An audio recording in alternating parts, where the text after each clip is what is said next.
ಇವತ್ತು ಮೈಸೂರು ಹಾಗೂ ಚಾಮರಾಜನಗರ ಪ್ರವಾಸವನ್ನ ಕೈಗೊಂಡಿದ್ದಾರೆ ಸಿಎಂ. ಈ ಮೂಡಾ ಹಗರಣ ಹೊರಗೆ ಬಂದ ನಂತರದಲ್ಲಿ ಮೊದಲ ಬಾರಿಗೆ ಮೈಸೂರಿಗೆ ಪ್ರಯಾಣವನ್ನ ಬೆಳೆಸಿದ್ದಾರೆ ಸಿಎಂ. ಮೈಸೂರು ಹಾಗೂ ಚಾಮರಾಜನಗರ ಪ್ರವಾಸವನ್ನ ಕೈಗೊಂಡಿದ್ದಾರೆ ಸಿಎಂ. ಇವತ್ತು ಮೂಡಾ ಹಗರಣ ಬೆಳಕಿಗೆ ಬಂದ ನಂತರದಲ್ಲಿ ಮೈಸೂರಿಗೆ ತೆರಳಿರಲಿಲ್ಲ.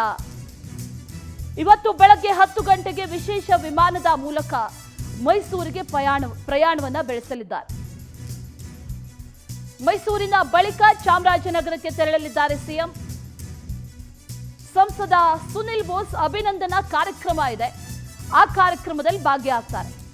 ಅದರ ಬಳಿಕ ನಂಜನಗೂಡಿನಲ್ಲಿ ಅಂಬೇಡ್ಕರ್ ಜಯಂತಿ ಕಾರ್ಯಕ್ರಮ ಇದೆ, ಅದರಲ್ಲಿ ಭಾಗಿಯಾಗ್ತಾರೆ. ಬಳಿಕ ಮೈಸೂರಿನಲ್ಲಿ ವಾಸ್ತವ್ಯವನ್ನ ಹೂಡ್ತಾರೆ ಅನ್ನುವಂಥ ಮಾಹಿತಿ ಈಗ ಲಭ್ಯ ಆಗ್ತಾ ಇದೆ. ಇವತ್ತು ಮೈಸೂರಿಗೆ ತೆರಳ್ತಾ ಇದ್ದಾರೆ ಸಿಎಂ. ಬಹಳ ಇಷ್ಟು ವರ್ಷದವರೆಗೂ ಕೂಡ ಯಾವುದೇ ಹಗರಣಗಳು ಅಥವಾ ಯಾವುದೇ ಕಪ್ಪು ಚುಕ್ಕೆಗಳು ಇರೋದಂಥ ಸಂದರ್ಭದಲ್ಲಿ ಈಗ ಮೂಡಾ ಹಗರಣ ಏನಿದೆ ಇದು ಈಗ ಸಿಎಂ ಬೆನ್ನೇರಿದೆ. ಇದರ ನಂತರದಲ್ಲಿ ಈ ಪ್ರಕರಣ ಬೆಳಕಿಗೆ ಬಂದ ನಂತರದಲ್ಲಿ ಮೊದಲ ಬಾರಿಗೆ ಮೈಸೂರಿಗೆ ಈಗ ಭೇಟಿಯನ್ನ ನೀಡ್ತಾ ಇರೋದು. ಒಂದಷ್ಟು ಕಾರ್ಯಕ್ರಮಗಳಿದೆ, ಕಾರ್ಯಕ್ರಮಗಳ ನಿಮಿತ್ತ ಸಿಎಂ ಮೈಸೂರಿಗೆ ತೆರಳ್ತಾ ಇದ್ದಾರೆ ಅನ್ನುವಂಥ ಮಾಹಿತಿ ಲಭ್ಯ ಆಗ್ತಾ ಇದೆ. ವಿಚಾರಕ್ಕೆ ಸಂಬಂಧಪಟ್ಟಂತೆ ಡೀಟೇಲ್ಸ್ ಅನ್ನ ನೀಡ್ತಾ ಹೋಗ್ತಾರೆ ನಮ್ಮ ಪ್ರತಿನಿಧಿ ಸುರೇಶ್, ನೇರ ಸಂಪರ್ಕದಲ್ಲಿ ಜಾಯಿನ್ ಆಗ್ತಾ ಇದ್ದಾರೆ. ಸುರೇಶ್, ಈ ಹಗರಣ ಮೂಡಾ ಹಗರಣ ಬೆಳಕಿಗೆ ಬಂದ ನಂತರದಲ್ಲಿ ಸಿಎಂ ಮೊದಲ ಬಾರಿಗೆ ಮೈಸೂರಿಗೆ ಬರ್ತಾ ಇರೋದು. ಆ ನಿಟ್ಟಿನಲ್ಲಿ ಒಂದಷ್ಟು ಪ್ರಶ್ನೆಗಳಂತೂ ಸಾಧಾರಣವಾಗಿ ಇದ್ದೇ ಇದೆ. ಅದರ ಜೊತೆಯಲ್ಲಿ ಯಾವೆಲ್ಲ ಕಾರ್ಯಕ್ರಮಗಳಿದೆ, ಸಿಎಂ ಪ್ರೋಗ್ರಾಮ್ ಟಿಪಿ ಏನೇನು ಡೀಟೇಲ್ಸ್ ಇದೆ ಇದ್ರ ಬಗ್ಗೆ? ಅಶ್ವಿನಿ, ಮೈಸೂರು ನಗರಾಭಿವೃದ್ಧಿ ಪ್ರಾಧಿಕಾರದಲ್ಲಿ ಪತ್ನಿ ಪಾರ್ವತಿ ಹೆಸರಲ್ಲಿ ಬದಲಿ ನಿವೇಶನವನ್ನ ಪಡೆದುಕೊಂಡಿದ್ದಾರೆ. ಅಂದ್ರೆ ಭೂಮಿಗೆ ಬೆಲೆ ಬಾಳುವುದಕ್ಕಿಂತ ಹೆಚ್ಚಾಗಿ ಬೆಲೆ ಬಾಳುವಂತಹ ಹೆಚ್ಚಿನ ರೇಟ್ ಇರ್ತಕ್ಕಂಥ ಕಡೆಗಳಲ್ಲಿ ನಿವೇಶನಗಳನ್ನ ಪಡೆದುಕೊಂಡಿದ್ದಾರೆ. ಇದು ಕಾನೂನು ಬಾಹಿರ ಅಂತ ಹೇಳಿ ಮುಖ್ಯಮಂತ್ರಿ ಸಿದ್ದರಾಮಯ್ಯ ಅವರ ಮೇಲೆ ಒಂದು ಗಂಭೀರ ಆರೋಪ ಕೂಡ ಇದೆ. ಹೀಗಾಗಿ ಮೈಸೂರಿನ ವಿಜಯನಗರ ಪೊಲೀಸ್ ಠಾಣೆಯಲ್ಲೂ ಕೂಡ ಸಿಎಂ ಸಿದ್ದರಾಮಯ್ಯ ಅವರ ವಿರುದ್ಧ ನಿನ್ನೆ ಸಾಮಾಜಿಕ ಕಾರ್ಯಕರ್ತರೊಬ್ರು ದೂರನ್ನು ಕೂಡ ಕೊಟ್ಟಿದ್ದಾರೆ. ಇದು ತವರಿನಲ್ಲೇ ಸಿಎಂ ಸಿದ್ದರಾಮಯ್ಯ ಅವರಿಗೆ ಮೂಡಾ ಹಗರಣ ಒಂದಷ್ಟು ರೀತಿಯ ಮುಜುಗರ ಆಗಿದೆ. ಅಂದ್ರೆ ಬಹಳ ಪ್ರಮುಖವಾಗಿ ನಿವೇಶನಕ್ಕೆ ಬದಲಾಗಿ ನಿವೇಶನವನ್ನ ಕೊಟ್ಟಿರ್ತಕ್ಕಂಥದ್ದು. ಆದ್ರೆ ಬೇರೆ ಕಡೆ ಕೊಟ್ಟಿರ್ತಕ್ಕಂಥ ಈ ನಿವೇಶನ, ಮೈಸೂರಿನ ವಿಜಯನಗರದಲ್ಲಿ ಕೊಟ್ಟಿರ್ತಕ್ಕಂಥ ನಿವೇಶನ ಸಾಕಷ್ಟು ಚರ್ಚೆಗೆ ಗ್ರಾಸವಾಗಿದೆ. ಕೆಸರೆಯಲ್ಲಿ ಏನು ಜಮೀನು ಹೋಯ್ತು, ಅದರ ಬದಲಾಗಿ ವಿಜಯನಗರದಲ್ಲಿ ಬೆಲೆ ಬಾಳುವಂತ ನಿವೇಶನವನ್ನ ಅಧಿಕಾರವನ್ನ ಬಳಸಿ ಪಡ್ಕೊಂಡಿದ್ದಾರೆ ಅನ್ನೋ ಒಂದು ಗಂಭೀರ ಆರೋಪ ಇತ್ತು. ಆದ್ರೆ ಇದು ಬಿಜೆಪಿ ಸರ್ಕಾರದಲ್ಲೇ ಕೊಟ್ಟಿರೋದು, ಜೊತೆಗೆ ತನಿಖೆ ಕೂಡ ಆಗ್ಲಿ ಅಂತ ಹೇಳಿ ವಾದವನ್ನ ಸಿದ್ದರಾಮಯ್ಯ ಅವರು ಮಾಡ್ತಿರುವಂತದ್ದು. ಇದೆಲ್ಲ ಬೆಳವಣಿಗೆಗಳ ನಡುವೆ ಮುಖ್ಯಮಂತ್ರಿ ಸಿದ್ದರಾಮಯ್ಯ ಅವರನ್ನ ಅಣಿಯೋದಿಕ್ಕೆ ಬಿಜೆಪಿ ಮೂಡಾ ಅಸ್ತ್ರವನ್ನ ಕೂಡ ಬಳಸ್ತಾ ಇದೆ.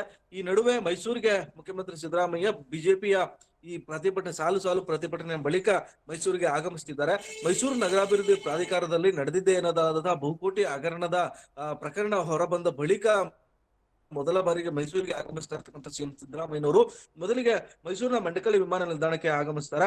ಅದಾದ ಬಳಿಕ ನೇರವಾಗಿ ಚಾಮರಾಜನಗರಕ್ಕೆ ರಸ್ತೆಯ ಮೂಲಕ ತೆರಳುವಂತದ್ದು. ಅಲ್ಲಿ ಚಾಮರಾಜನಗರ ನೂತನ ಸಂಸದರಾಗಿರ್ತಕ್ಕಂಥ ಸುನಿಲ್ ಬೋಸ್ ಅವರ ಅಭಿನಂದನಾ ಕಾರ್ಯಕ್ರಮದಲ್ಲಿ ಸಿಎಂ ಸಿದ್ದರಾಮಯ್ಯ ಆಗ್ಲಿರುವಂತದ್ದು. ಅದಾದ ಬಳಿಕ 3 ಗಂಟೆಯ ಬಳಿಕ ಮೈಸೂರಿಗೆ ವಾಪಸ್ ಆಗಿ ಮೈಸೂರಿನಲ್ಲಿಯೇ ಕೂಡ ಇವತ್ತು ವಾಸ್ತವವನ್ನು ಹೂಡಿ ನಾಳೆ ವಾಪಸ್ ತೆರಳಿರ್ತಕ್ಕಂಥದ್ದು. ಈ ನಿಟ್ಟಿನಲ್ಲಿ ಸಿದ್ದರಾಮಯ್ಯ ಅವರಿಗೂ ಕೂಡ ಈ ಒಂದು ಮೂಡಾ ಬದಲಿ ನಿವೇಶನ ಪ್ರಕರಣ ಒಂದಷ್ಟು ಮುಜುಗರವನ್ನ ತಂದಿದೆ ಅಂದ್ರೆ ತಪ್ಪಾಗ್ಲಿಕ್ಕಿಲ್ಲ. ಆ ನಿಟ್ಟಿನಲ್ಲಿ ಹಿರಿಯ IAS ಅಧಿಕಾರಿಗಳ ನೇತೃತ್ವದಲ್ಲಿ ತನಿಖೆ ಕೂಡ ಆಗ್ತಾ ಇದೆ. ಈ ತನಿಖೆಯನ್ನ ಬಿಟ್ಟು CBI ತನಿಖೆಗೆ ವಹಿಸಿ ಅನ್ನೋದು ಬಿಜೆಪಿ ನಾಯಕರ ಒತ್ತಾಯ ಮತ್ತೆ ಒತ್ತಡ ಕೂಡ ಆಗಿರ್ತಕ್ಕಂಥದ್ದು.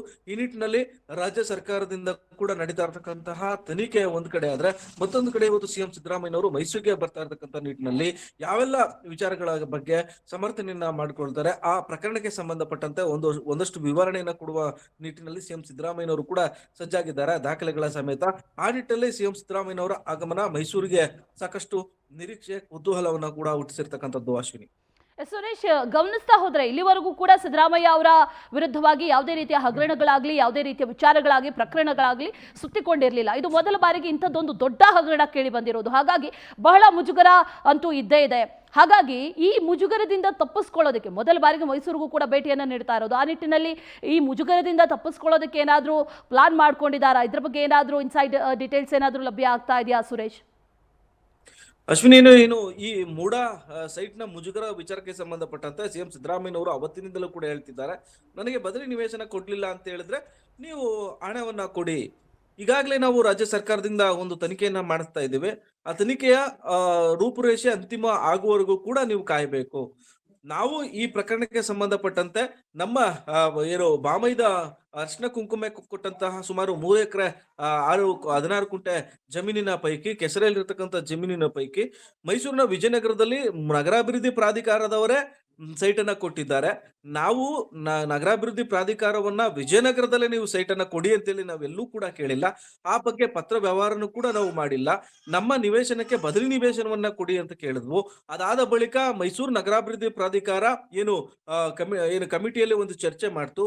ಬದಲಿ ನಿವೇಶನ ಕೊಡೋದಕ್ಕೆ ಸಾಧ್ಯ ಇಲ್ಲ, 50-50 ಅನುಪಾತದಲ್ಲಿ ನಿವೇಶನವನ್ನ ಕೊಡ್ತೇವೆ ಅಂತೇಳಿ ಪತ್ರ ವ್ಯವಹಾರವನ್ನ ಮಾಡಿದ್ರು.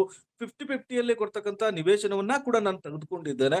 ಒಂದು ವೇಳೆ ಅದು ಕೂಡ ಅಪರಾಧ, ಅದು ಕಾನೂನು ಬಾಹಿರ ಅಂತೇಳಿ ಹೇಳಿದ್ರೆ ಬದಲಿ ನಿವೇಶನದ ಬದಲಾಗಿ ನನಗೆ ಅದಕ್ಕೆ ಜಮೀನಿಗೆ Okay. ತಾಕುವಂತಹ ಹಣವನ್ನ ಕೊಡಿ ಅನ್ನೋ ಒಂದು ಒತ್ತಾಯವನ್ನು ಕೂಡ ಮಾಡ್ತಿದ್ದಾರೆ. ಹೀಗಾಗಿ ಸಿದ್ದರಾಮಯ್ಯನವರು ಕೂಡ ಒಂದು ಸ್ಟ್ಯಾಂಡ್ ಅನ್ನ ತೆಗೆದುಕೊಂಡಿದ್ದಾರೆ. ತನಿಖೆಗೂ ಕೂಡ ನಾನು ಸಿದ್ಧ, ತನಿಖೆಯನ್ನ ಮಾಡ್ತೇನೆ, ನಿವೇಶನದ ಬದಲಾಗಿ ನಿವೇಶನವನ್ನ ಕೊಟ್ಟರು ಸರಿ, ಜೊತೆಗೆ ನಿವೇಶನಕ್ಕೆ ಹಣವನ್ನ ಕೂಡ ಕೊಟ್ಟರು ಕೂಡ ನಂದೇದು ತಕರಾರಿಲ್ಲ ಅನ್ನೋ ಒಂದು ಹೇಳಿಕೆಯನ್ನು ಕೂಡ ಸಿದ್ದರಾಮಯ್ಯನವರು ಹೇಳ್ತಿದ್ದಾರೆ. ಇವತ್ತು ಯಾವ ರೀತಿ ಚಟರ್ಜಿಯನ್ನ ಮಾಡ್ತಾರೆ, ಈ ವಿಚಾರದ ಮುಜುಗರದಿಂದ ತಪ್ಪಿಸ್ಕೊಳ್ಳೋದಕ್ಕೆ ಅನ್ನೋದು ಕೂಡ ಕುತೂಹಲಕ್ಕೆ ಕಾರಣ ಆಗಿದೆ Ashwini. Okay Suresh, thank you ಡೀಟೇಲ್ಸ್ಗೆ.